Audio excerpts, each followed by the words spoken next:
Hello, everyone, and welcome to our live 2023 GRADflix Showcase. I'm so happy to have you all here joining us live today. My name is Sarah Howard. I am the Manager of Postdoctoral Affairs and Programming Development in Graduate Studies and Postdoctoral Affairs. Last year, I was watching GRADflix with all of you from my home, and so I'm really excited to be back this year as your host for our 5th annual GRADflix competition. As we have navigated back to campus over this last year, we had an opportunity to think about, do we want to host the GRADflix Showcase fully in person again, like we did for the first 2 years of our competition? And we thought about how wonderful it has been over the last 2 years to see friends, family, colleagues from outside the region be able to participate with us and cheer on our competitors live with us. And we did not want to remove you from the fun and action, so we are back here live virtually again, and we're so excited to have you with us. I hope that you are looking forward to our competition. I did get a sneak preview of the videos, and I can tell you we are in for a really fantastic showcase. If you are someone who likes to share your excitement on social media as well, I would encourage you to use our hashtag GRADflix. You can see that at the bottom of the screen there. And if you are on Twitter, please tag us at Waterloo GSPA. Before we get into all of the excitement, I do have a few housekeeping items to go through. The first is our agenda. If you are one of our finalists or you're cheering on a particular finalist, you are probably really excited to know when that video will be playing. So you can find a full agenda, including the order in which we will be watching all of the videos, in the description on YouTube, so you can scroll through that and find out when that particular video you're waiting for will be playing. You can see in the agenda, we'll start with some opening remarks before we move into all of our videos today. We will be watching the videos in groups of 5 with short breaks between. So if you do need to get up at any point, know that that time is there for you. We will have very short breaks. But if you're able, we always encourage you to stick with us for those breaks. We will have a few special guests joining us as well. And then once the videos are done, you'll see we will have a People's Choice vote. I'll talk about a little bit more later on, followed by the live announcement of all of our winners. Second housekeeping item I have for you today is our chat. We do have a chat on the YouTube. I see some people are already using it. It's great to see people joining us and sharing their excitement in the chat already. So please do use this chat. Let us know where you're coming from, where you're watching from, maybe who you're cheering on today. This is a great place to engage with us live. If you are not able to comment in the chat, keep in mind that you do need to be logged into a Gmail account to access that chat. So you'll just need to log in if you can't use the chat right away. And for those of you, if you might be watching on a big screen, I encourage you to pull out your phone so that you still can engage in the chat. Just make sure that you are turning the volume off if you have YouTube also open on your phone. I probably do not sound quite as good with an echo, and you want to make sure that you can hear all of those GRADflix videos really well. So please keep testing out the chat. Let us know where you're watching from. I see we already have some people from internationally here watching us. That's fantastic to see. While you are sharing that, I am going to provide a territorial acknowledgement based on where I am located here at the University of Waterloo today.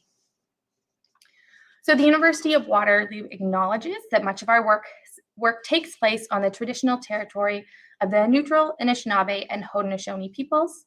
Our main campus is situated on the Haldimand Tract, the land promised to the 6 nations that includes 6 miles on each side of the Grand River. This acknowledgement is part of our work towards reconciliation at the University of Waterloo. Our active work towards reconciliation takes place across our campuses through research, learning, teaching, and community building, and is centralized within our Office of Indigenous Relations. I also want to give a really special shout out and thank you to the Graduate Studies Endowment Fund, or GSEF. GSEF was started in the early 2000s by a graduate student referendum, and their commitment is to fund an ongoing commitment to enhancing the learning, research, and overall experience of graduate students at the University of Waterloo. So they fund great events like this for graduate students that enhances their experience, and they also fund graduate student-led projects or events. So if you're a graduate student here at the University of Waterloo and you have an idea that would enhance the experience of other graduate students at the university, I'd really encourage you to check out their website. It's listed on the screen there, and find out more about how you can apply for funding through GSAF. Okay, so keep posting in the chat there. We will feature a few more comments soon, but while you keep posting, I'm really pleased to introduce our Associate Vice President here at Graduate Studies and Postdoctoral Affairs, Jeff Casello, to say a few words about GRADflix.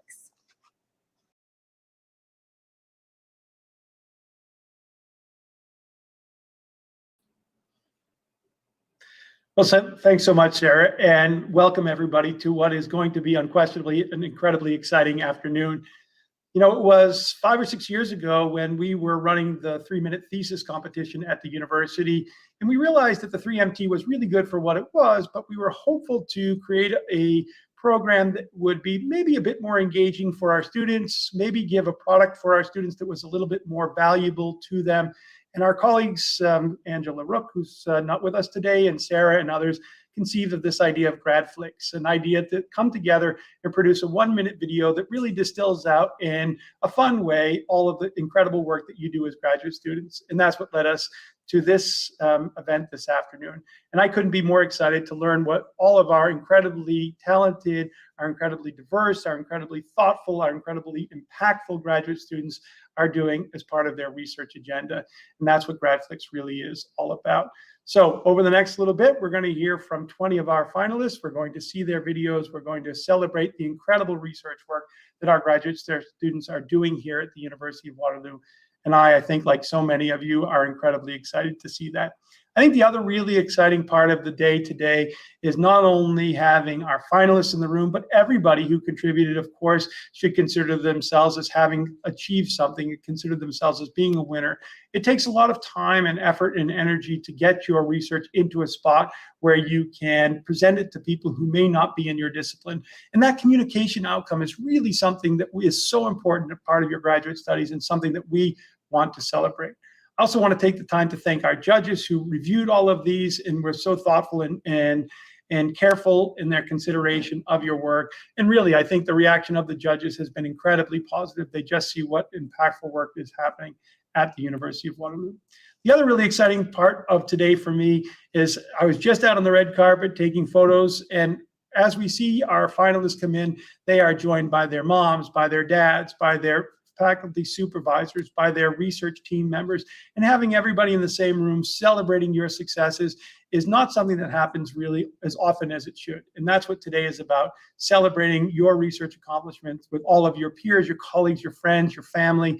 And I know all around the world, people are watching to see what you've accomplished. This is a really exciting day. Sarah and others will have heard me say this, but my job really is to get up every day and come to work and celebrate the accomplishments of some of the brightest people in Canada and around the world. And what an exciting time that is. And I'm not the only one who thinks so. There's so much support for our graduate studies community at the university, and that includes our president. Our president couldn't be with us today, but we're very excited to share with you the following video that Vivek Goel, our president and vice chancellor, prepared to welcome you and to congratulate you on all you've accomplished through the GRADflix process. So maybe we can take this moment to hear from our president, Vivek Goel. Graduate researchers need to be leaders, doers, and innovators. And perhaps most importantly, they need to be communicators. Sharing your knowledge and research with others is a crucial component of your work. And I'm pleased to celebrate the efforts of our graduate students in this area through this year's GRADflix. As a researcher myself, I understand the value of disseminating my work to the public. We live in a world full of misinformation and disinformation that is amplifying the need for us as researchers to join the discourse in ways that are ethical, accessible, and inclusive. Whether you work in theoretical or applied research, the complexity of the research being undertaken at the University of Waterloo can be daunting for many outside academia to grasp. GRADflix is a wonderful opportunity to share your work with a large and non-academic audience. Thank you for sharing your creativity and research with us. Congratulations to everyone who submitted a video, and especially to all the finalists.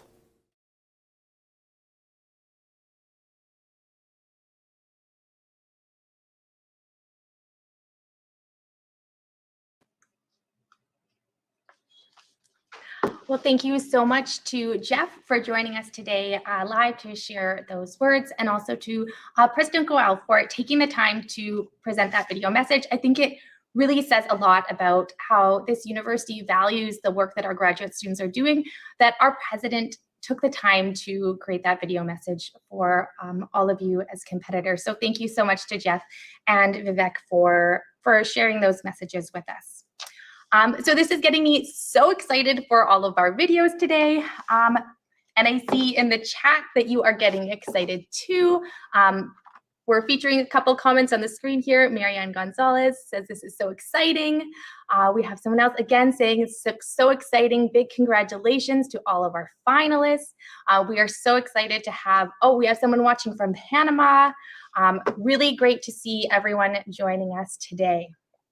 So I know you are very, very excited for the videos, but I do think before we get those started, we should make sure everyone is familiar with GRADflix, the rules of our competition, and what exactly it is that we are here celebrating today.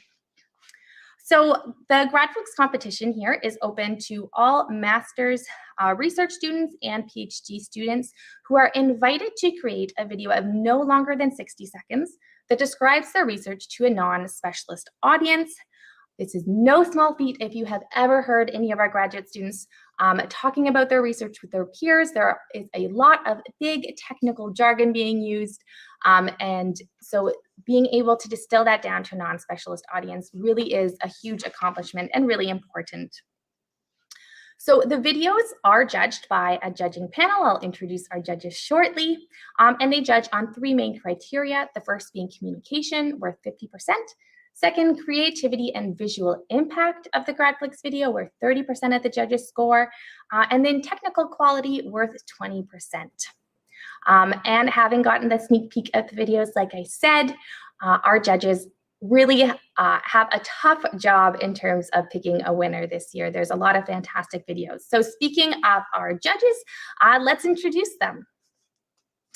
So first, this year, we have Tanya Delmato. Tanya serves as the founding director of Greenhouse, a social impact incubator hosted at the University of Waterloo for students to create and launch ventures that tackle pressing social and environmental problems. Tanya is also a current grad student pursuing a PhD at the University of Toronto, examining social entrepreneurship education. Our second judge is Nam Kiwanuka. Nam is the co-host of The Agenda with Steve Paikin, co-host of TVO's latest project, The Thread with Nam Kiwanuka, and host of The Agenda in the Summer. As well, she co-hosts TVO's On Docs podcast and contributes columns to tvo.org. It was great to have such a communications expert judging our videos this year. We have Matt Regier as our third judge. Matt is a Waterloo alumni and the video production manager at Waterloo's Creative Studio, where he produces high-quality, cutting-edge video projects to support and elevate the university's image, profile, and reputation with local, national, and global audiences. Again, great to have someone with that video experience on our judging panel. And last but not least, we have Candace Stewart-Smith. Candace is the manager of graduate and postgraduate career education at the Center for Career Action, where she oversees graduate, postdoc, alumni, further education, and employee career advising portfolios. She is also a current grad student pursuing an MEd in Student Affairs through Wilfrid Laurier University. And when we talk about being able to communicate to a general audience, employers and potential employers are also part of that. So really great to have Candace on our judging panel as well. So for our prizes then, like I said, the judges are using our judging criteria to select their top 4 videos. The top 4 videos receive cash prizes of $750 for first place, $500 for second place, and $250 for third and fourth place. I'm also thrilled to announce this year a brand new prize, our Social Impact Prize, generously sponsored by Greenhouse. So this is a prize for the most compelling social impact story. Greenhouse trains students to develop entrepreneurial and intrapreneurial knowledge, skills, and mindsets through a variety of programming and funds. So we were really thrilled for them to be sponsoring a new prize this year. And you can learn more about Greenhouse through the link on your screen. We know our graduate students are doing really impactful research, so to have a prize really dedicated towards that is very exciting for us. And finally, our last prize that we will be awarding is the People's Choice Prize. So you as the audience have a chance to pick a winner as well. The People's Choice Award winner will win $250 as selected by you. So I did share what criteria the judges are using to pick their winners, but how you choose the People's Choice Award winner is up to you. We do have something to help you out, though. We have a People's Choice voting score sheet. There is a link on your screen there to access this fillable PDF document. As you watch the videos, this will allow you to keep some notes, some scores of your own, so you can decide which of our 25 finalist videos you would like to vote for at the end of the showcase. You will have an opportunity to vote at the end before we announce the People's Choice winner live after all of the judges' choices tonight. Okay, so now that we have gone through everything that GRADflix is, I encourage you to grab your popcorn or movie theater snacks. I have mine, and let's get started.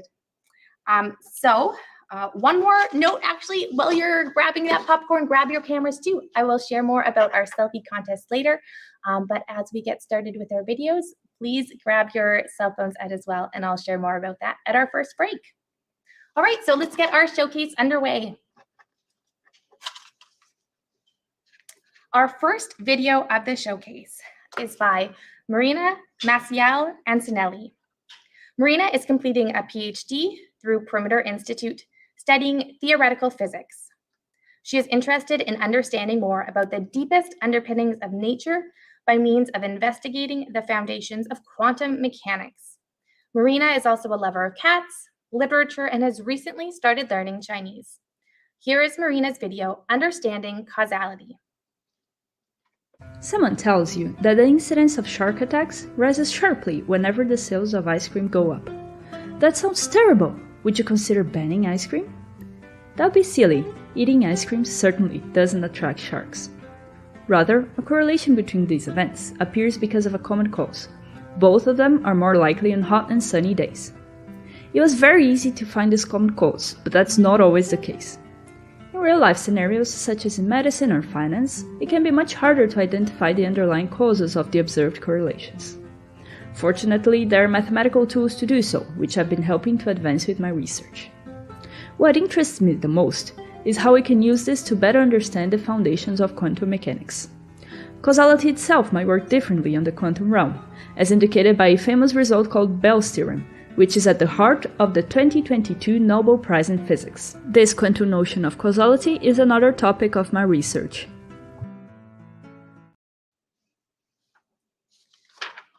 Thank you, Marina. Okay, our next GRADflix video is by Patrick Bosworth.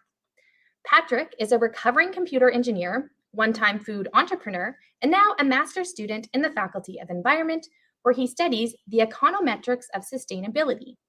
Outside of studies, Patrick enjoys riding two-wheel death traps, traveling the world with his partner in crime / wife, and caring for a series of foster cats. Here is Patrick's video, Knowledge on Tap, Community Impacts of Craft Brewers. Since the beginning of the Industrial Revolution, large businesses have directed the development of their host communities, for better or worse.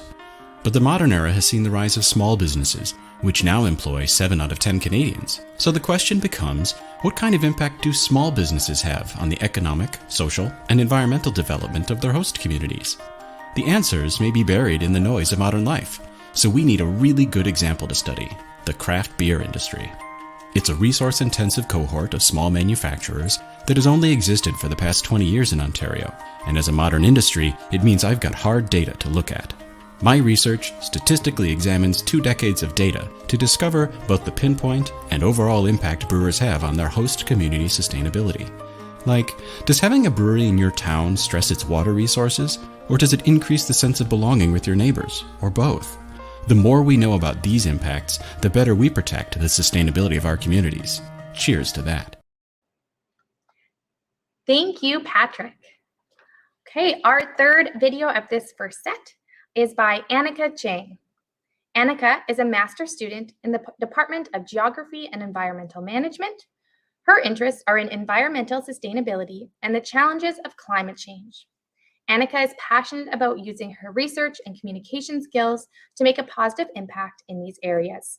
In her free time, Annika enjoys playing ultimate frisbee, board games, and exploring the outdoors with her friends and pet.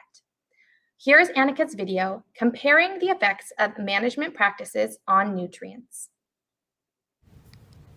Comparing the effects of management practices on nutrients. Earth's waters are essential for all forms of life. However, these waters are currently threatened due to the harmful effects of modern farming practices. When farmers apply fertilizers to their crops, excess nutrients can leach into the soil and run off into nearby bodies of water. Adding more nutrients to the water causes the algae present to multiply faster, resulting in overgrowth known as algal blooms. These blooms deplete the water of oxygen and other nutrients, resulting in the death of fish and other aquatic organisms. To solve this problem, we must study and modify farming practices to minimize nutrient leaching and runoff. This study will examine the effects of soil compaction and cover crop use on hydrology and nutrient transport. The results will provide valuable recommendations for sustainable agriculture management strategies that protect water resources. Together, we can create a brighter future for the Earth.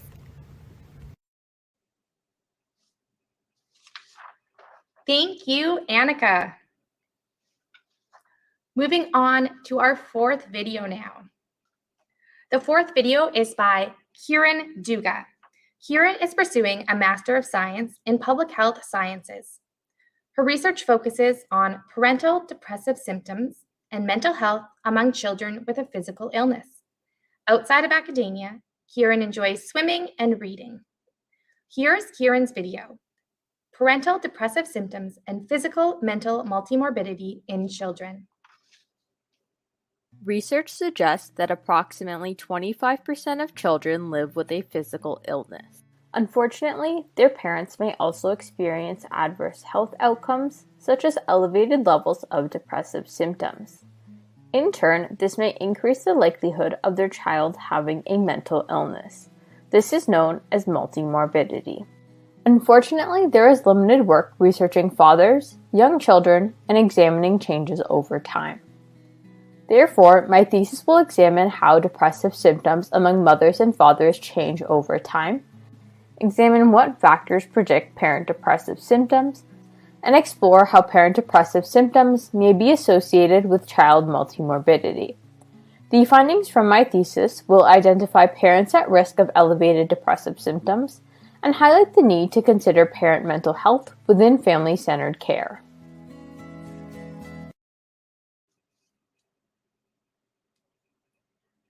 Thank you, Kiran.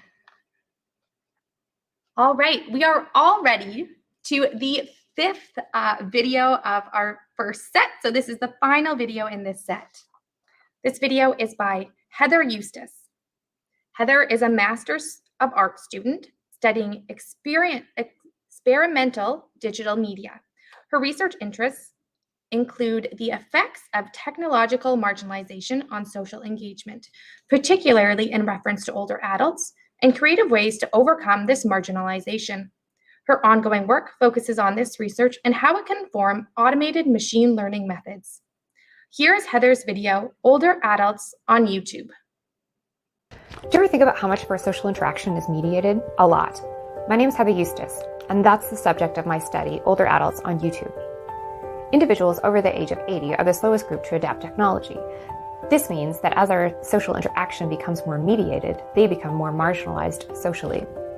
Furthermore, higher levels of social interaction indicate lower levels of cognitive decline. In my study, I record interviews with older adults where they share their stories.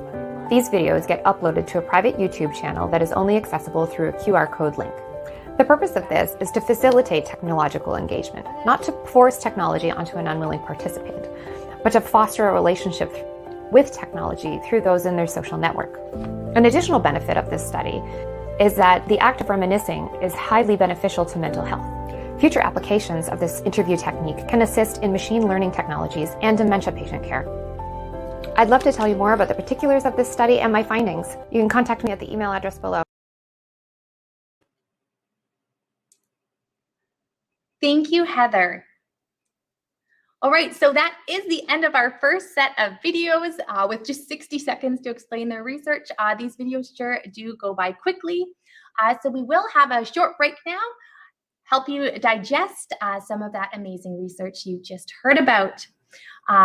I really love the diversity of the different videos that we get to hear about at our competition here. So you heard from students in several different programs and faculties already, and by the end of the showcase tonight, you will get to hear videos from all 6 of our faculties. So we're really excited about the diversity of research we're presenting to you today. So as promised, I have some more information for you about our selfie contest. So one of the things that is disappointing about not having you all join us here in person is that we don't get to see how you are cheering on all of our competitors, and we would really love to see that. So I would encourage you to take a selfie, show us what movie style popcorn treats or whatever you have with you, show us who you're watching with, if you have other people in your household who are joining you, and send off those selfies.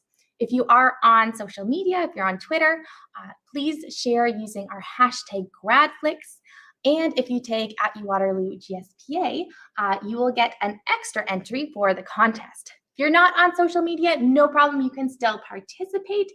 Please just email us your selfie to gradventure@ewaterloo.ca. That information is on your screen, but it also is located in the description for the YouTube stream as well. So if you don't get it written down quickly enough, you can always find it there. As well, I had a surprise for you that Jeff gave away a little bit.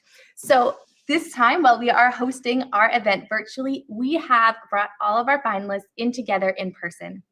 So we are hosting a live viewing party, and I am so jealous that I do not get to be over there right now. So if you are over at our live viewing party, I would really encourage you to take a selfie and send them along so that I can also see how much fun you're having over there. So please do send along those selfies, and as it is a contest, there will be a winner. So one lucky person who submits a selfie will win a $25 Amazon gift card. You have until the end of the showcase to submit your selfies. So we will not announce the winner live, but we will notify you after the event if you are selected as a winner. So while you are grabbing your cameras, planning out your selfies and thinking about that, let's get back to our showcase and move into our second set of GRADflix videos. Okay, our 6th video and the first of this set is by Emerald Fang. Emerald is pursuing his master's degree in geography in the Faculty of Environment and has a strong interest in spatial data analysis and game design. In addition to his studies, Emerald is the current Environment Graduate Student Association president and is passionate about using creative problem solving to advocate for positive change through his leadership role. Here's Emerald's video, Hydraulic Erosion with Game Engines.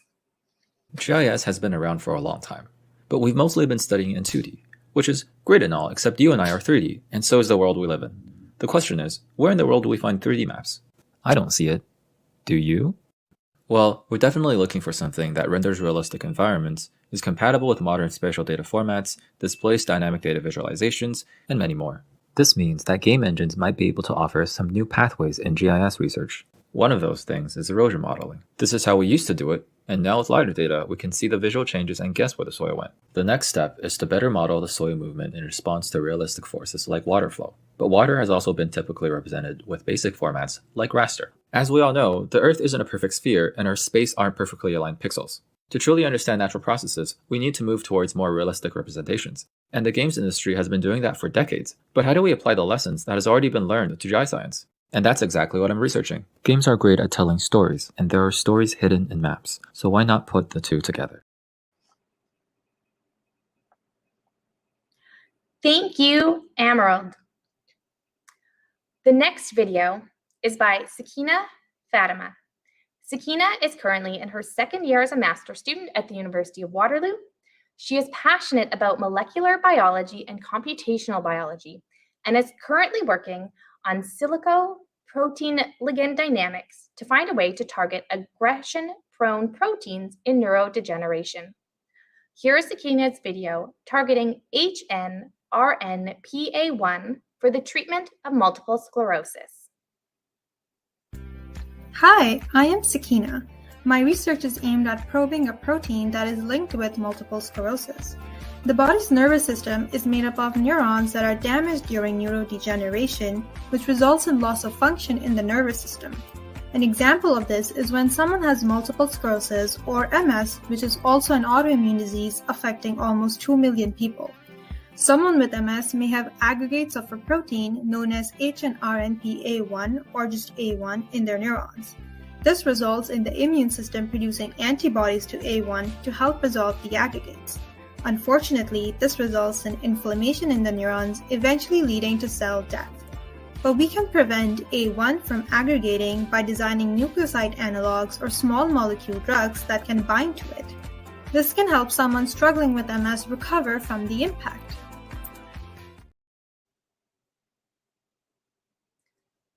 Thank you, Sakina. Up next is a video by Anna Good. Anna is a master's student in the Department of History. Her love of history began when she learned about her great-grandfather who fought in the First World War and was further nurtured by her history teacher in grade 12. Outside of academics, Anna enjoys running, painting seascapes, drinking tea, and cooking. Here is Anna's video, Forgotten Voices of the World Wars, examining attempted soldier suicides through Canadian Army court-martial documents. Due to the recent digitization of Canadian Army court-martial documents, I was able to find unique case files that have not yet been considered. My master's research paper looks at 4 of these cases on Canadian soldiers who attempted suicide in the World Wars. My research is best illustrated by first understanding preceding works in the field. Historians such as Teresa Iacobelli have used Canadian Army court-martial documents to survey men accused of desertion, and she considers why only some were executed for their actions. William Pratt, on the other hand, has looked at soldier suicide and relies on military service files, suicide notes, and last letters as the basis for his research.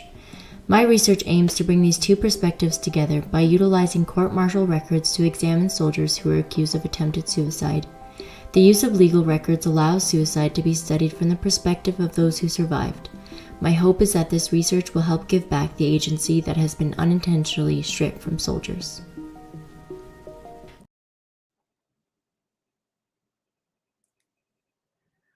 Thank you, Anna. On to video number 9. Our next video is by Larissa Gospodin. Larissa is a PhD student in the Department of Geography and Environmental Management, where her area of research is hydrology and biogeochemistry. Outside of research, Larissa loves hiking, traveling, and hanging with her cat.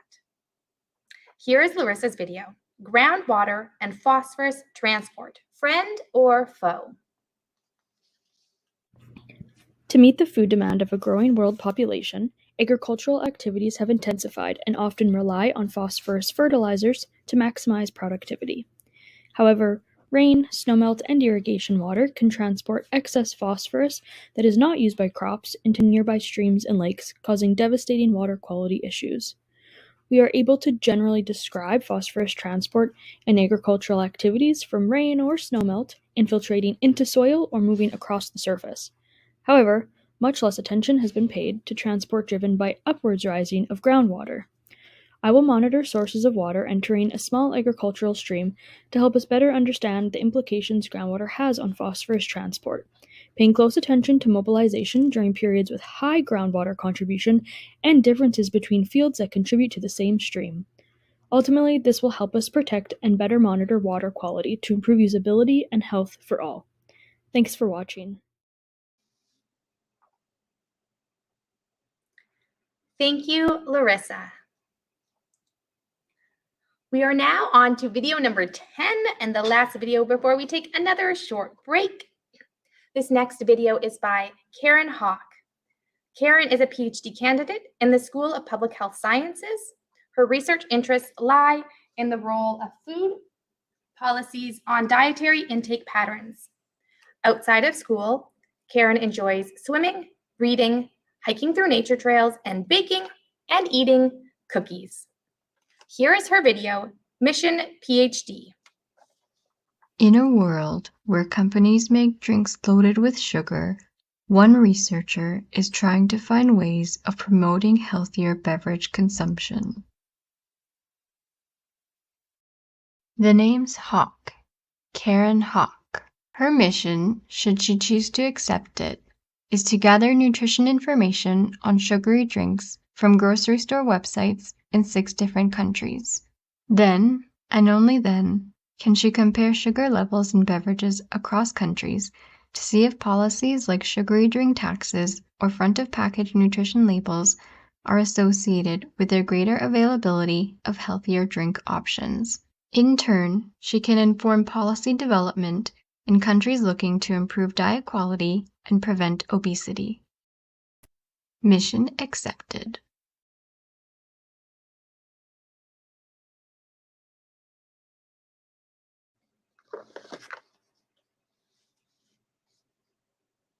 Thank you, Karen. All right, so after that second set of videos, we're ready for another really short break here before we move into the third set of videos. So if you do need to get up and stretch or go grab something, this is your chance to do that very quickly. I have really been enjoying poking through the comments live on YouTube here when I get a chance. It's great to see so many people joining us. I know from the registration as well, we have family joining us, friends, and we have people from across campus. I know some of the departments have staff that have joined in to cheer on students who are finalists. Here we have Angela saying she's watching from the School of Optometry and Vision Sciences cheering on their finalists. So it's so wonderful to see so many people joining to represent and cheer on our finalists and competitors. So one other group that I haven't specifically mentioned that is really important and we know is here encouraging and cheering on our finalists is supervisors. We also invited supervisors along as special guests to our in-person viewing party today.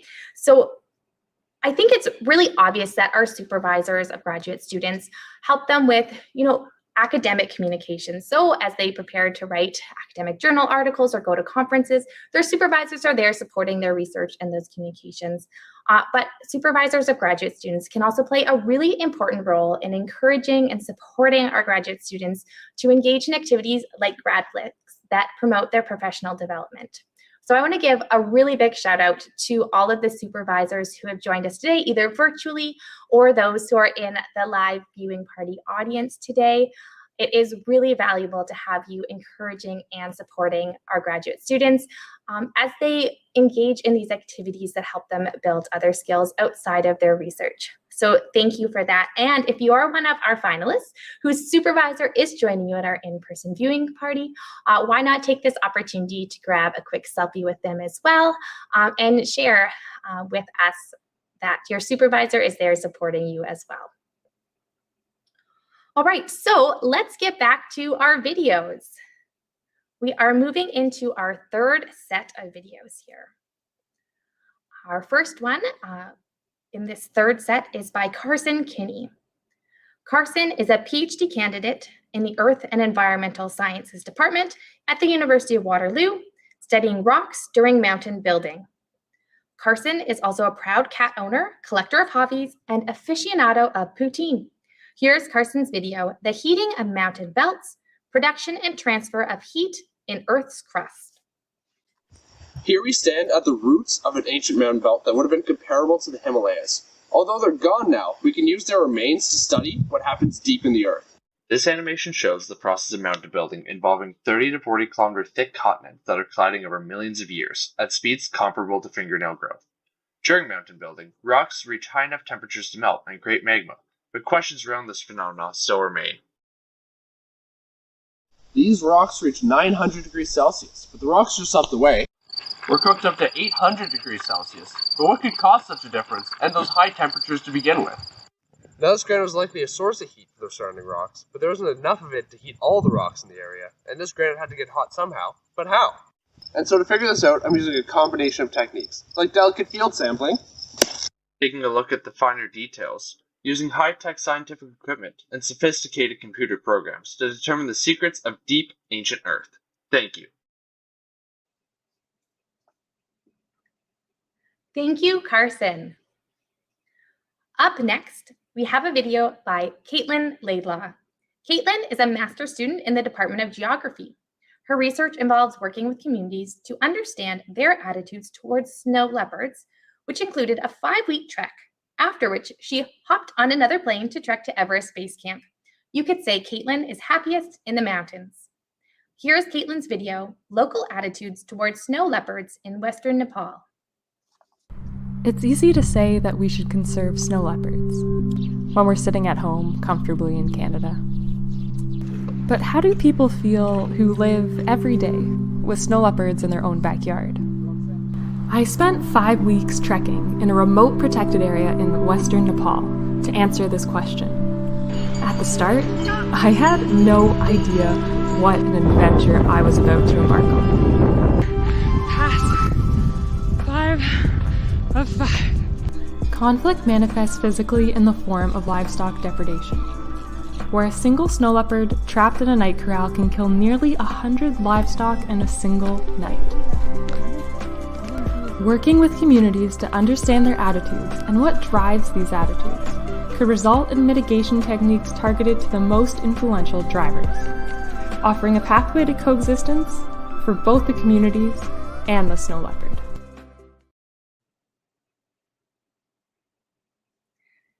Thank you, Caitlin. Our next video submission is from Kashini Madara Marasinghe. Madara is a PhD candidate in the School of Public Health Sciences. Previously, she interned at the World Health Organization Center for Health Development in Japan, where she trained with the Innovation for Healthy Aging team, sparking her interest in assistive technologies. Here is Madara's video, Assistive Devices for Older Adults and Their Informal Caregivers. Assistive devices are anything that enable us to do things we may have difficulty in doing otherwise, like walking, reading, or living independently. As we age, we experience changes in biological, psychological, behavioral, environmental, and social processes. These changes may lead to lower levels of life satisfaction in later stages of life. Part of my research investigates if assistive devices can make a difference in the life satisfaction of older adults who are living in their homes in the community. As we get older, we may receive help from caregivers who are family, friends, or neighbors. But caregiving is a demanding task and is a risk factor for negative health outcomes such as caregiving stress, poor health, and less opportunities for education and employment. The other part of my research examines if assistive devices can make a difference in the lives of friends and family members providing care for older adults living in the community. Thank you, Madara. All right, so we are just over halfway through our finalist videos now, and up next is a video by Mana Mofrad. Mana is a PhD candidate at the Murphy Laboratory of Experimental Optometry, where she conducts research with respect to the anterior segment of the eye, and specifically dry eye disease. Prior to grad school, Mana worked as an optometrist in Iran for many years. In her free time, Mana enjoys traveling, biking, and exploring the natural world. Here is Mana's video, Let's Help Dry Eyes, Inventing a Novel Device. Can you imagine how frustrating it is when you are working with computer for long hours and then you cannot continue working with it because your eyes start burning, stinging, and irritating, or you have a kind of scratchy or gritty feeling like something is in your eyes? Isn't it awful to see blurry when you are reading stuff? Or maybe wearing contact lenses has become a kind of painful experience for you. These are all symptoms of dry eye. So why dry eye happens to your eyes? Well, dry eye has so many etiologies, but amazingly over 86% of that happens due to more than normal tear evaporation from your eye surface. So it would be great if we could measure the amount of tear evaporation, and in this way we could diagnose dry eye and track our treatment. This is exactly what I'm doing in my PhD. I'm devising a novel tear evaporimeter. Thank you, Mana. And our last video of this set, before we have another break, is by Navya V. Nair. Navya is a PhD student at the School of Environment, Enterprise, and Development, and is also pursuing a Master of Business, Entrepreneurship, and Technology part-time at the Conrad School of Entrepreneurship and Business. In her spare time, Navya enjoys dancing and sketching, and she actively participates in international student transition and engagement activities with various campus partners. Here's Navya's video, Coastal Wetlands for Small-Scale Fisheries. Healthy blue carbon ecosystems provide valuable benefits to fish, people, and communities. They are habitat for the fish we eat, are often the front line of protecting coastal communities from storms and support cleaner water. But they are quickly disappearing due to deforestation, pollution, aquaculture, and coastal development. An estimation of 980,000 hectares of wetlands is destroyed each year. Like the Amazon, if these wetlands are destroyed, they will marginalize fisheries, which threatens the economies and food security around the world. I am working on community-led projects that addresses livelihood needs of local fishing communities with coastal wetland restoration efforts. I'll develop case studies based on coastal communities in Southeast Asia. This is a field study with one-on-one interviews and focus group discussions to understand the social ecological drivers that threaten the coastal wetlands. My research will identify the values of protecting these essential ecosystems for sustaining the marginalized fishing community and restoring them for viability of coastal fisheries. Thank you, Navya. All right, well, at this point, I am pretty sure that my popcorn would be empty if I got to just eat it and did not have to talk after every video. So if you do need to get up, grab any extra food or drinks, this will be a slightly longer break, but I do encourage you to stick with us if you are able, because we have a very special guest joining us live today. So I am really pleased to introduce our very special guest, Maria Bernadette Battaglia. Maria is a PhD candidate in the School of Environment, Resources, and Sustainability. She participated in last year's GRADflix competition and won the People's Choice Award for her video titled Human Behavior and Small-Scale Fisheries Governance, The Role of Social Norms. Welcome back to GRADflix, Maria. Hello, how are you? I'm good. Thank you so much for joining us at GRADflix again, this time as a special guest instead of a competitor. Yes, nice to see everybody again. Probably nice to not have the same pressure as well this year and just be able to sit back and enjoy the videos. Absolutely. So last year, you won the People's Choice Award. Can you tell us what's happened since GRADflix? Have there been any impacts, anything that has happened since you won People's Choice? Yeah, absolutely. So it's been a year. I absolutely love the experience of participating to GRADflix. I actually use my GRADflix video and put it as part of my signature in my emails. And the link says my research in 60 seconds. And that's a great kind of like our own version of a business card. So when I write to people and approach them, they can also see kind of what I do. And it doesn't matter what their specialty is and what discipline they come from. GRADflix really helps them get them up to speed with my research and what I do. That's a fantastic idea, Maria. I love the idea of having that right in your e-signature so that everyone can see it. And a good tip for all of our finalists this year, you will have that YouTube link at the end of the showcase once they go live. So it's a great way to share it. So you said that you have this video that you can share with everyone. Are there any other benefits of participating in GRADflix that you would share with other graduate students who maybe didn't participate this year but are thinking about participating in a future year? Mm-hmm. No, for sure. I think the greatest benefit of GRADflix for me was to approach my research from a different angle. I probably every other participant here, sometimes I get too caught up into details and we kind of lose the big picture of why we do what we do. And I think GRADflix is really a great opportunity to approach our research from a different angle and using different lenses, and really get excited again about what we do, and reminding ourselves why we started, why our research matters to us, and why it gets us so excited. That's fantastic. Yeah, I think one thing that I love seeing in the videos is the passion that each graduate student has for their research. I may not know much about those areas, but after watching the videos, I get excited about it because I can hear the excitement from the other side in terms of the passion and the excitement for that specific topic. So it's great for us to hear that passion as well.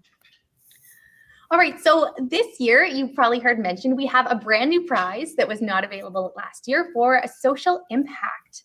I'm wondering if you can share a bit about how you see the relationship between research and impact, and what role specifically you see graduate students playing in social impact. Yeah, for sure. I thought a lot about this question, and all I can really say is GRADflix or research in general provides us with an opportunity, and really sky is the limit. So it depends where we decide to take it and what we want to do with it. But really, it's a great opportunity, and it does need to come with a plan. So in the case of social impact, you can do it in a bunch of ways. You can raise awareness through community screenings or through reaching out to targeted stakeholders, or you can organize social change campaigns. So again, really the sky is the limit as long as we come and we tackle it with a precise plan. So yeah. Great. Thank you so much, Maria, for joining us. It's a pleasure to have you back. And like I said, I hope you are enjoying this competition being a little bit more relaxing for you, not to kind of waiting to see whether you won or not. And last year you won People's Choice. This year you get to play a part in picking that People's Choice winner. So I hope that you have been paying attention and figuring out which video you might want. Yeah. I have my list of favorites so far. I'm following very closely, but they all look great. So congratulations, everybody. You did a great job.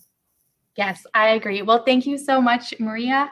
I hope that any of you in the audience who did need to get up, stretch, grab more snacks or drinks, I hope that you are back, because we are ready now for our fourth set of videos. So our fourth set of videos here will be started off by a video by Ali Assel. Ali is a PhD candidate in the Department of Systems Design Engineering, working in the Autonomous Systems Laboratory, where his research is focused on decision-making for human-robot interaction. Here is his video, Human-Robot Collaboration. Powerful, fast, precise, and accurate. Traditional industrial robots can work non-stop for long hours. However, they are usually caged and unsafe to work closely with humans. So, roboticists designed collaborative robots that are smaller, slower, and less powerful, but safer for human-robot collaboration. But wait, there is a problem. Who leads this collaboration? First, let's explore the scenario where the robot leads. Here, the robot finds an optimal plan due to its powerful computational abilities, but at the cost of poor efficiency and the human's negative perception of the robot. Now, what if the human agent leads?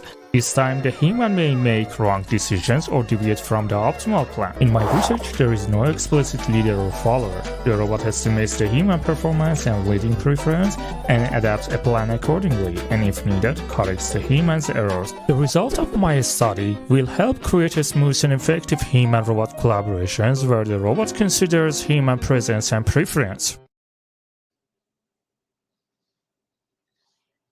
Thank you, Ali. Our next video is by Meghala Ramasamy. Meghala is currently pursuing her Master of Science in Vision Sciences. Her research interests primarily focus on developing in vitro eye models and 3D printing. Prior to graduate studies, Meghala spent time working on the development of biomaterials for diabetic wound healing and bone cancer.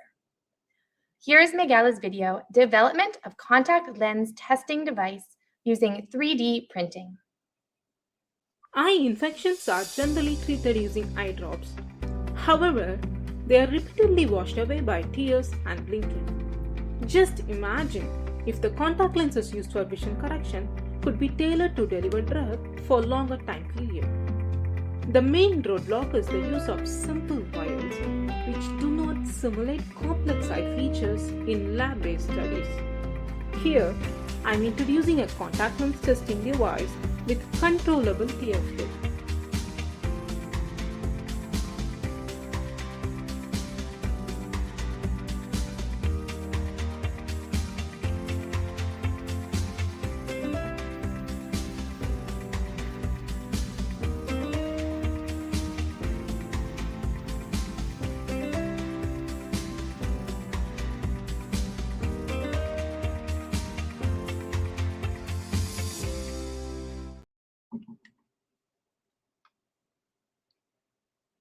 Thank you, Miguel. Next up is a submission by Rosanna Sothillingham. Rosanna is a Master of Science student in pharmacy. Her research looks at developing evidence-based, quantifiable metrics utilizing a modified Delphi process in ambulatory oncology to advance clinical pharmacy practice. In her free time, Rosanna enjoys swimming, hiking, and checking out new restaurants. Here is Rosanna's video, A Step Forward into Improving Clinical Pharmacy Practice.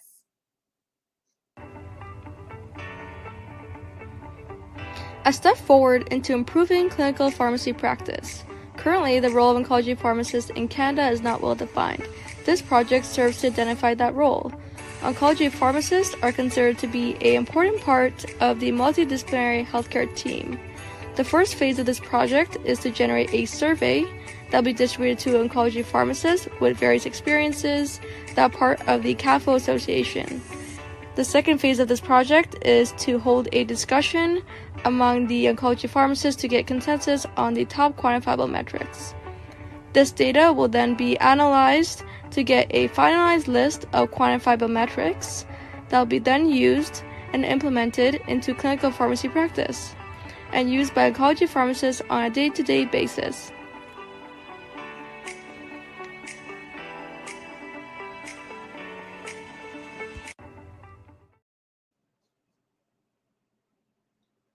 Thank you, Rosanna. Next up, we have a video by Andrew Stella. Andrew is a graduate student in chemical engineering, where he seeks to develop flexible sensors that are both robust and low cost. Prior to graduate studies here at the University of Waterloo, Andrew completed studies at Princeton and worked in research at 3 different companies. In his spare time, Andrew likes to bike, cross-country ski, and make homemade marshmallows. Here is Andrew's video, Robust Wearable Sensors for Firefighters Made Using Conductive Polymers. Firefighters are either in the thick of it or safely far away, right? Well, unfortunately, it's not that simple. There's the hot zone, the cold zone, and also something called the warm zone, where awareness and protection against hazards may be low, but the risks are still high. Exposure to certain gases in the warm zone is one of the reasons the World Health Organization classified the firefighting career as a Group 1 carcinogen last year. If we can just keep firefighters out of the warm zone, we can reduce cancer risk. But it is really hard to identify the boundary of the warm zone because the toxic gases are colorless and odorless. My research seeks to leverage the flexibility of a specific type of polymer, which is unusual in that it can conduct electricity. With computational chemistry as our guide, we synthesize new polymers targeting those which will change conductivity in the presence of the toxic gases. Because the material is flexible, we could use printing technologies to produce the sensors and weave them directly into firefighters' coats to protect those who protect us all. Thank you, Andrew. Okay, our next video and the last in this set is by Misbah Syed. Misbah is a first-year master's student in the Department of Electrical and Computer Engineering. He is also a member of the Waterloo Institute for Sustainable Energy. Outside of academia, Misbah is also a co-founder of a startup. Here's Ms. Var's video, Ammonia for Renewable Energy Storage. Most of the energy that we use today comes from fossil fuels, and these fossil fuels produce carbon dioxide, which is extremely bad for the environment. Solar power, which is the energy produced from the sun, with the help of solar panels, is much safer for the environment. However, the sun isn't always shining, so how do we get energy during the night? Well, we can store the excess energy produced during the day in a battery and use it at night. But there is a problem. A battery discharges when you're not using it, like how your smartphone battery percentage slowly decreases even if you don't use it. So, we cannot store energy in batteries for long periods of time. In my research, I will study an alternative system to chemically store solar energy for extended periods of time without any degradation in the energy quantity or quality. Thank you, Ms. Var. All right, so we only have one more set of videos to go, but before we get to our last set of videos, I have been told by my team in the background that we have had lots of selfies coming in, so we are going to look at a couple of them, and hopefully I get to see what is going on at that live viewing party. All right, so let's see these selfies. First up, we have Jeff with what I am assuming is one of our finalists. So we do have a red carpet out there with those Waterloo banners behind the scenes. So great to see you all taking selfies on that red carpet. Oh, I love this. So we have, again, a selfie on the red carpet. You did some work in the background adding GRADflix there, so we know you're cheering everyone on. Awesome, and we have Jeff again with some more of our finalists or guests on the red carpet. Awesome to see so many people enjoying our in-person experience again. Thank you so much, and great to see Jeff out there. I hope that I will be able to get to go across the hall and enjoy meeting our finalists as well when we're all done with the virtual showcase. So as a reminder, you do have until the end of the showcase to submit your selfies. If you would like to enter our selfie contest, as a reminder, the winner of the selfie contest will get a $25 Amazon gift card, so please get those selfies in. You can submit on Twitter using hashtag GRADflix. You get a bonus entry if you tag us at Waterloo GSPA. If you're not on social media or on Twitter, that is not a problem. You can still participate in our selfie contest.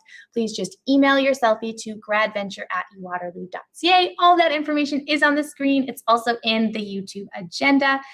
So lots of places for you to find that information.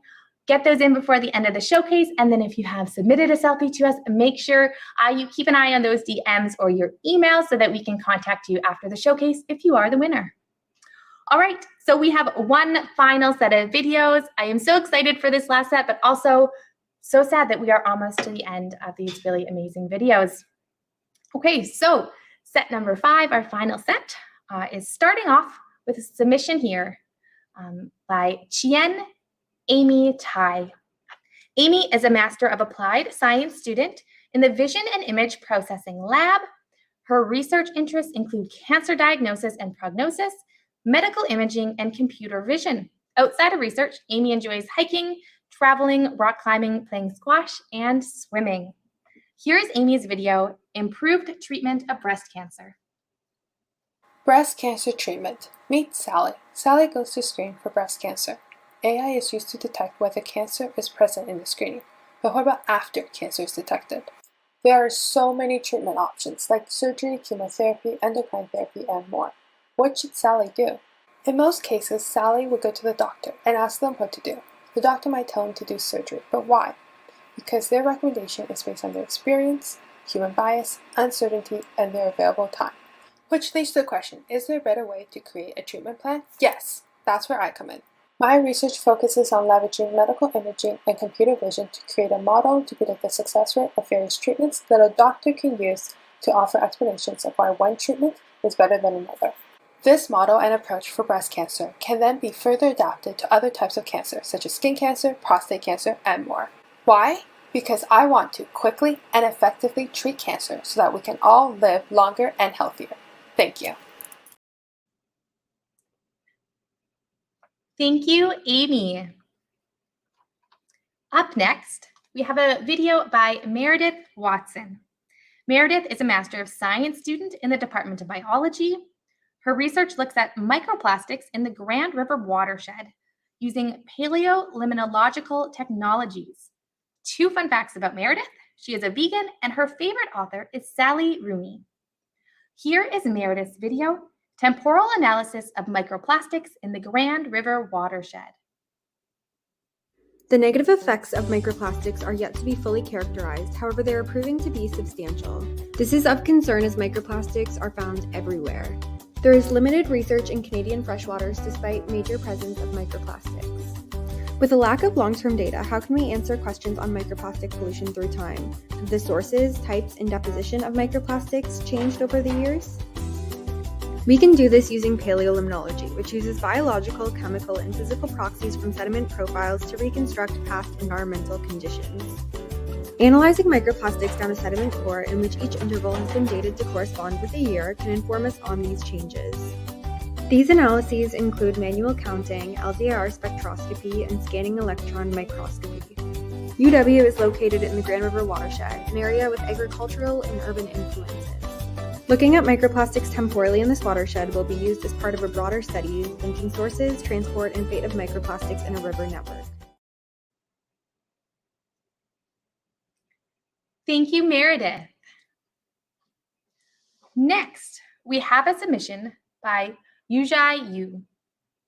Yujai is a master's student in the Sheridan School of Computer Science and is also a member of both WattViz Research Group and the ITSS Lab, where she conducts research in the area of InfoViz for AI explainability with a focus on visualizing adversarial machine learning and traffic analysis.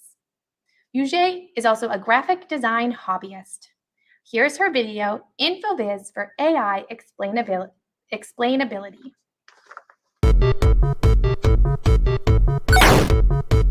Machine learning has been hugely successful in applications such as medical diagnosis, facial recognition, transportation, etc. However, did you know that machine learning models like neural networks can be extremely vulnerable to cyber attacks? In 2014, Goodfellow et al. Showed that a panda image slightly modified by an adversarial attack is enough to fool a famous AI into thinking that it is a given. So how should practitioners understand these attacks when the natural and perturbed images look exactly the same to us? My research interest is in InfoViz for AI explainability, specifically with a focus on visualizing adversarial machine learning. This means that I design and implement visualization systems that make adversarial machine learning more interpretable for everyone. For example, I can illustrate how adversarial attacks alter a model's perception of data instances through interactive visualization, or use visual analytics to evaluate a model's robustness and find the best defense against these attacks. With my visualization, practitioners can build safer AI for safety-critical applications such as self-driving vehicles.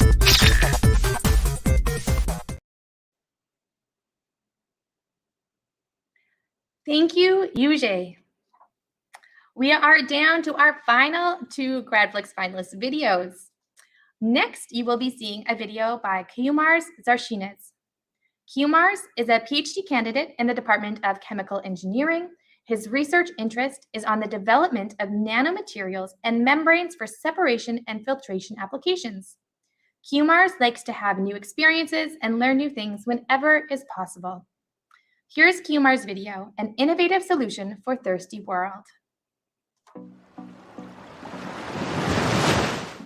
Due to rapid population growth, industrialization, and climate change, several countries are expected to face water crisis in the near future. 71% of our planet is covered with water. Just 3% of this water is fresh water. Other 97% is salt water. So why we didn't solve the water crisis by desalination? At present, membrane-based desalination process is the most energy-efficient and mature technique among all desalination technologies. However, we still need to reduce the cost and energy consumption. Traditional water filters are made of polymeric membrane to filter out the salts and impurities. Advances in membrane materials are needed to overcome the limitation of traditional membranes. My research focuses on designing a high-performance membrane by using functional nanomaterials to make the desalination process more efficient. This novel nanocomposite membrane can open a new way to mitigate the freshwater crisis. Thank you, QMARS. And the final video of our GRADflix Showcase tonight is a submission by Ben Zhang. Ben is a Master of Applied Science student in Electrical and Computer Engineering, studying systems and control. During his time at Waterloo in both undergraduate and graduate studies, Ben has had the opportunity to participate in various autonomous vehicle student competitions. Outside of his academic life, Ben likes to go skating and hiking. Here is Ben's video, Sensor Malfunction Detection. Autonomous vehicles can be dangerous. MIT RW. The MIT is MIT. The PIT is the University of Pittsburgh, Rochester Institute of Technology, and the University of Waterloo in Canada. Oh, big crash there on the exit of turn 4. What happened here? It turns out that the engine was mounted to the vehicle's chassis without any vibration damping, and the vibrations produced by the engine were too much to handle for the sensor fusion algorithm we used.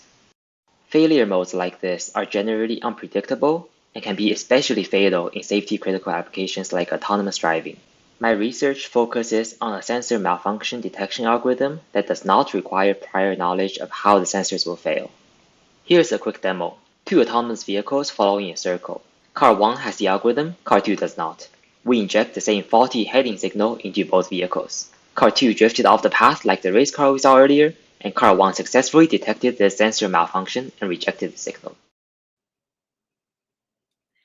Thank you, Ben.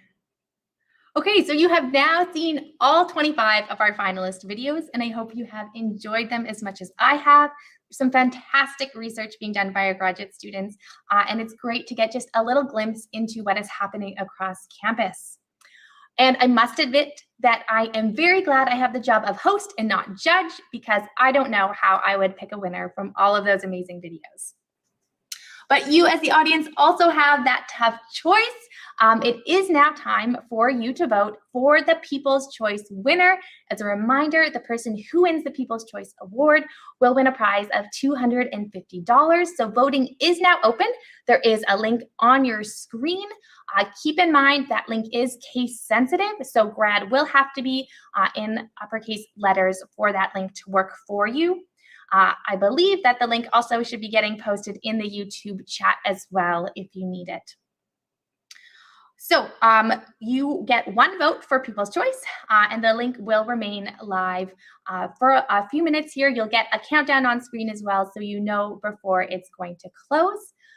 While some of you may know who you're going to vote for already, 25 videos is a lot. So I'm going to do a quick recap of those videos so that you can remember all of the videos that you saw and pick your favorite. So in the first video set today, the first video you saw was by Marina Misiel and Snelly for her video Understanding Causality.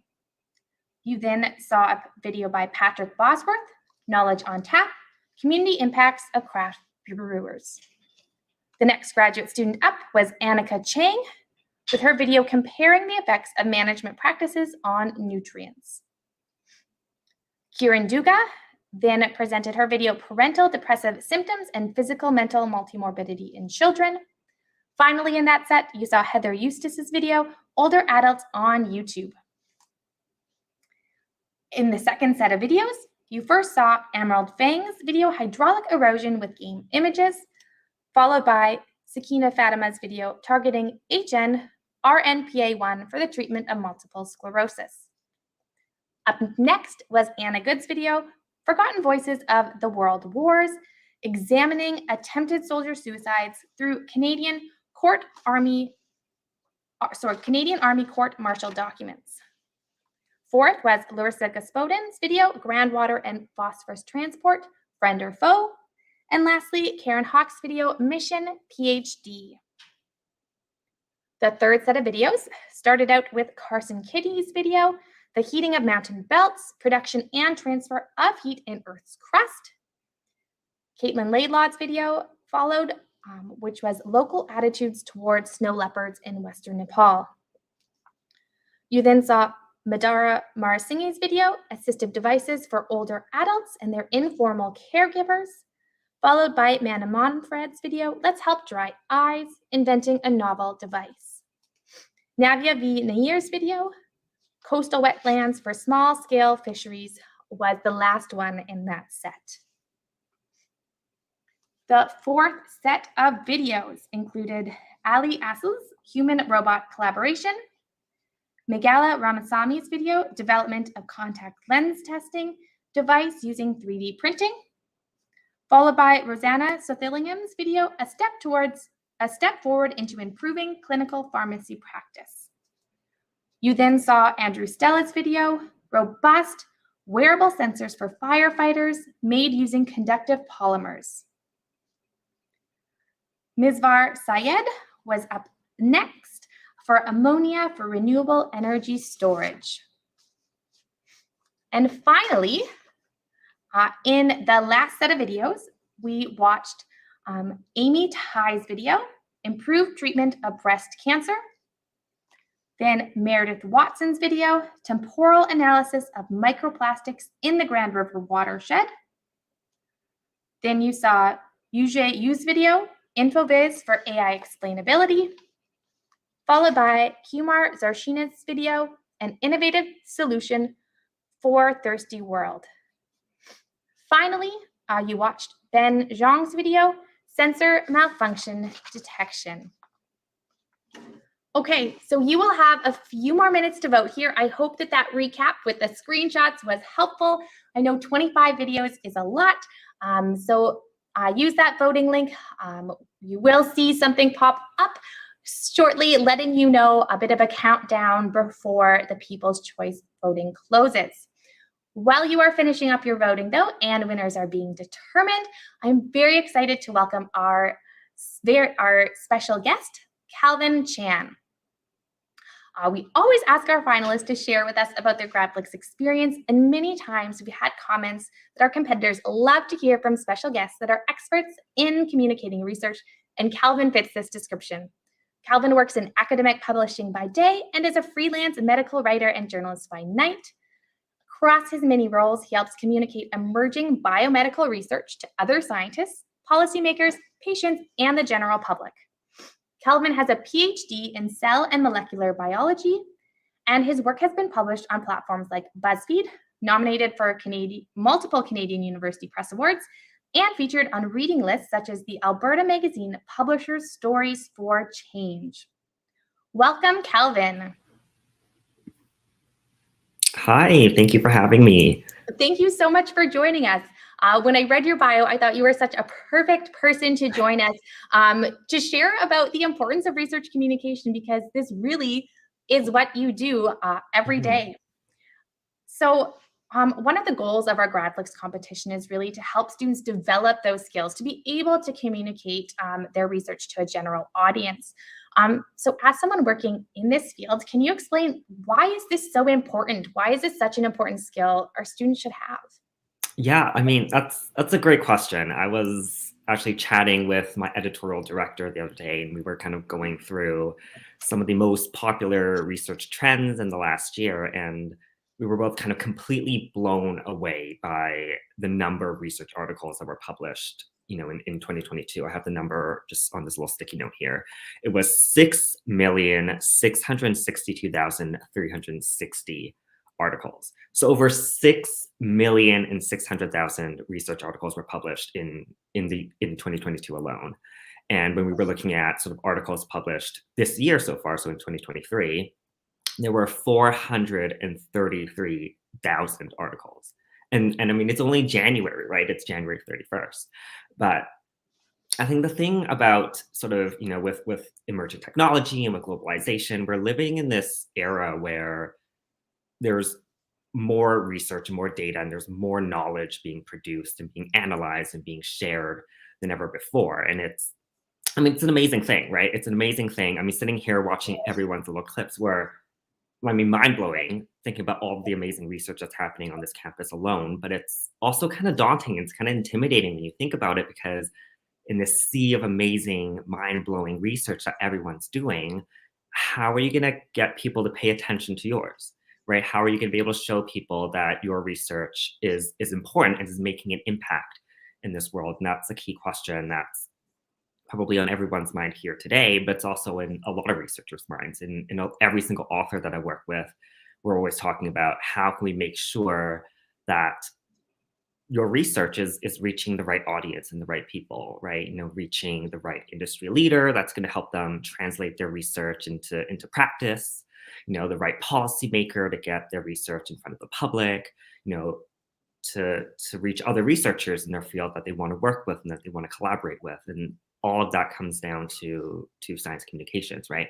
And there's really no escaping it, I think, in whatever, wherever your career takes you, whether you stay in academia, whether you want to leave academia and work in industry or work in communications or work in government, communications is a big part of it. I know I have friends who I worked with in grad school who stayed in academia and doing research, or ones who work in industry now and created a startup where they're trying to grow meat in petri dishes. And I know someone who works in government who kind of manages, research funding, and I have a friend who works at a science center, another friend who's now a science journalist. And communications is a big part of all of our jobs, right?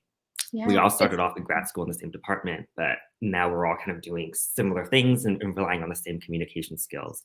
So wherever you go, communication skills are essential for that. That's really great. I love that you have people in your network in all of those different areas, and that you're able to kind of reach out and know that all of them are using communication. I think, we can maybe assume that, but to hear from you that, you've talked to all these people and they really do need to have those skills, is really great to hear. And my mind was blown at the beginning by your number of over 6 million academic articles. That's huge. And so, I think that really shows how important it is. Then if you want the right audience to be reading and see your work, you need to find other ways to promote and communicate that. Wow. So for students now who are saying, yes, I definitely need to continue to learn how to share my research, what advice do you have for them to build on the skills? I mean, they've made some great skills participating in this, but if they want to keep building those skills, what can they do? That's a great question. Thinking back on how I got started, I think something that I would tell myself would be to just kind of try everything. And to just kind of also be kind to yourself when something doesn't click right away. I think as grad students, we have really high expectations of ourselves and what we want to achieve. And sometimes it's hard to push ourselves to try something knowing that it may not succeed or that we might fail or it might not work for us when we try it. But the thing about communications is it's one of those skills that you can really only build and you can only really strengthen by actually practicing and by actually doing it. And, the risk that comes with doing anything in life is that sometimes it might not work out, but it's okay, right? When I was in grad school, it took me a long time to kind of figure out what my strengths are, within, the wide breadth of communication skills that you can grow and you can develop. Sort of what did I like doing? What did I not like doing? What kind of audiences I work best with? What kind of audiences maybe didn't really align as well with my strengths. And, I was, really an introvert at heart, and kind of pushing myself to try something new was really tough. And, dealing with the idea of potentially failing at something felt really crippling at the time. I remember one time I was volunteering to help out an event at a science center showing kids how microscopes worked. And I had dragged a friend with me to do it because I was too afraid to kind of go at it alone. And my friend ended up loving the experience. And now she works at a science center, communicating science to kids every day. And that's her job now. But for me, it went absolutely terrible. I couldn't get the kids to do anything I wanted them to. They were running around doing pretty much everything I told them not to do. I'm sure the kids had a fun time, but I didn't. But that's kind of the thing, right? Trying everything, and it's okay if it doesn't go your way, or you realize, this isn't my target audience. This is not where my strengths lie. But you learn something about yourself at the end of it. And the thing about being a student is kind of nobody expects you to be an expert at it in the beginning. And there's so many opportunities that you can try right here on campus. I know when I was a student, I wanted to try podcasting, so I signed up to volunteer at my local campus radio. So if anyone's interested in podcasting or radio, you've got to try out your campus radio station. They usually provide free training on how to record and edit audio, how to use studio equipment. It was amazing. If you want to try writing, that's something that I felt where my strengths were was just written communication. That's sort of where I worked best. I was volunteering at my campus newspaper. Nobody was interested in covering science news, so I kind of crafted a little niche for myself, and I was the one kind of going out interviewing researchers and just writing about interesting science that was happening on campus. And that's sort of where I learned to write about science, to conduct interviews, and learn how print and online publications are produced and are managed. And once I got comfortable doing that, I was able to kind of pitch my stories to bigger publications. And the thing about being right there on the ground on campus is there's nobody knows the research that's happening there better than you, right? So you'll always kind of have the first scoop if you want to kind of pitch a story to a bigger publication later on. If you want to give scientific publishing a shot, you can try connecting with your Waterloo library. Waterloo library actually hosts a bunch of graduate and undergraduate student journals that publish exclusively graduate and undergraduate student research. And they're always looking for peer reviewers and editors to help out. And that's sort of what got me into pursuing a career in publishing, was when I volunteered there as a peer reviewer and then as an editor, and I fell in love with it, right? And if social media is more your thing, you can always try out things like Instagram and TikTok. I have a friend who runs like a little science TikTok channel where she just talks about weird and fun science that she's learning about, and she'll just make a little recording of herself talking about it, or little animations explaining how all of that works. And I mean, in a way, that's sort of what GRADflix was, right? Like clips showcasing the amazing science that everyone here is doing. So TikTok could be an amazing channel for you to try out if you want. Yeah, And people have already got that video kind of experience now. Yeah, So exactly. TikTok is the next thing. Yeah, so there's so many opportunities and so many things you can try, and it's okay if it doesn't click right away, or it's okay if only 2 people read your article. It's all about building that experience and just getting comfortable with using these skills and figuring out how to leverage them to make things work for you. That's amazing. There's so many, helpful tips in what you've said. And I sometimes forget all of the different ways and methods that people can use to communicate their research too, from writing to social media to podcasting. There's such a variety of ways, and, people can find what works well for them and go with it. So Calvin, I do see a note from my team that we do have our winner selected. So we're going to have to let you go now, because I know everyone, the finalists especially, are just waiting probably on the edge of their seats to find out who the winner is. But it has been so great to have you. Thank you so much for joining us. And I think one kind of really important piece too about having you here is communicating research is so important, that there are actually full-time jobs in this field for people like you. And so I think that's really neat for our grad students to be aware of too, that if this is something they've really enjoyed, there are careers that they can pursue in this industry as well. Awesome. Well, again, thank you, Calvin, so much for joining us. And we will move over to the announcement of our winners then. Right, so before we announce the winners, I do want to say just a huge congratulations to all of our finalists and competitors. Being able to take the work that you're doing and distilling it into just 60 seconds in a way that a non-specialist can understand is a huge feat. I think just to demonstrate that, even the fact that in reading all of our competitors' bios, I definitely had more than one word that I had to look up how to pronounce. That just shows how much work has to go into sharing about research to a non-specialist audience. You all did a fantastic job of that. So regardless of who ends up with the prizes, we really did have a fantastic showcase filled with 25 really amazing videos. So congratulations to you all. All right, so it is time for that announcement of winners. Typically, we invite Jeff back with us to announce the winners, but he is at our live viewing party, and I know he's very excited to congratulate our winners and shake their hands in person this year. So it is just me here announcing the winners this time, but Jeff, that is your cue to get up front in that live viewing room so that you can congratulate our winners as they are announced live here. All right, so here's how this will work.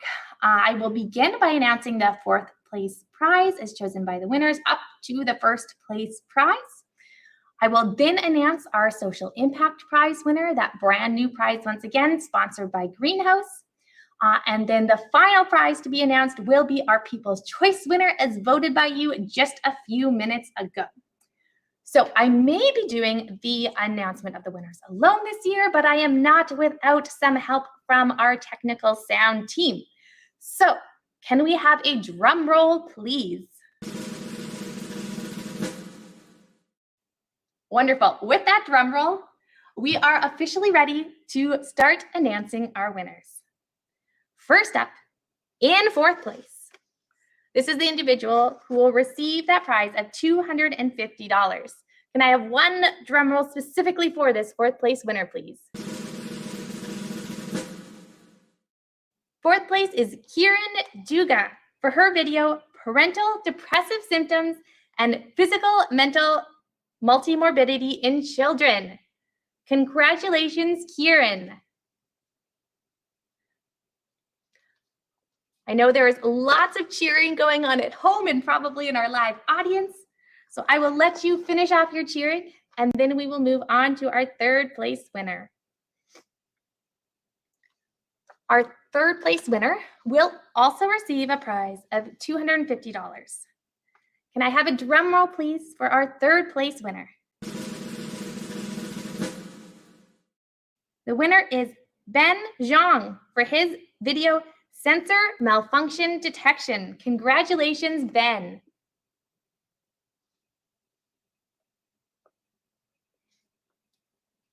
And I see the congratulations coming in the chat, so I know you are all cheering and congratulating at home as well and in our live audience. All right, so we have 2 more spots in our judges' top 4. Our 2nd place winner now, who will receive a $500 prize. Can I have a drum roll, please? And the 2nd place winner is Caitlin Laidlaw for her video, Local Attitudes Towards Snow Leopards in Western Nepal. Congratulations, Caitlin.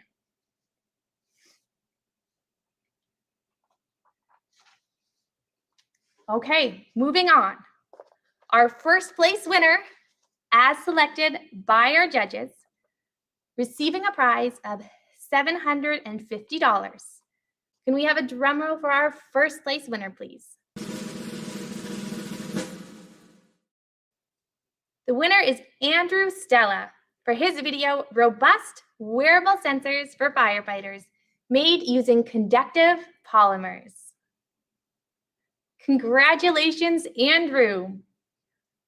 And a huge congratulations again to all 4 of our winners as determined by our judging panel.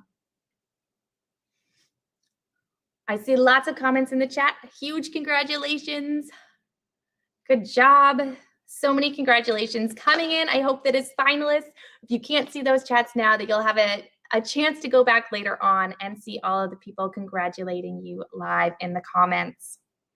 Okay, but this is not all. We have 2 more prizes to give out still. Next, we will move to our social impact prize. This is awarded to the video with the most compelling social impact story as determined by our judging panel. Can we have a drum roll, please, for our social impact prize winner?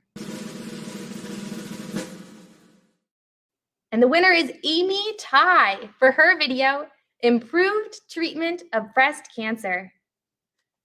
Congratulations, Amy. You are the first ever winner of a social impact prize at the GRADflix competition sponsored by Greenhouse.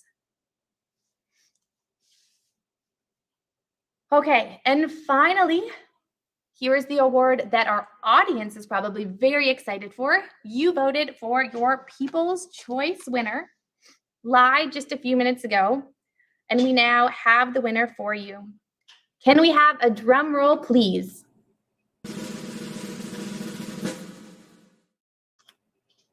Our People's Choice winner is Andrew Stella for his video, Robust Wearable Sensors for Firefighters Made Using Conductive Polymers. Looks like you as the audience had similar taste to the judges this year. So congratulations to Andrew for that People's Choice win as well. Congratulations to all of our GRADflix winners.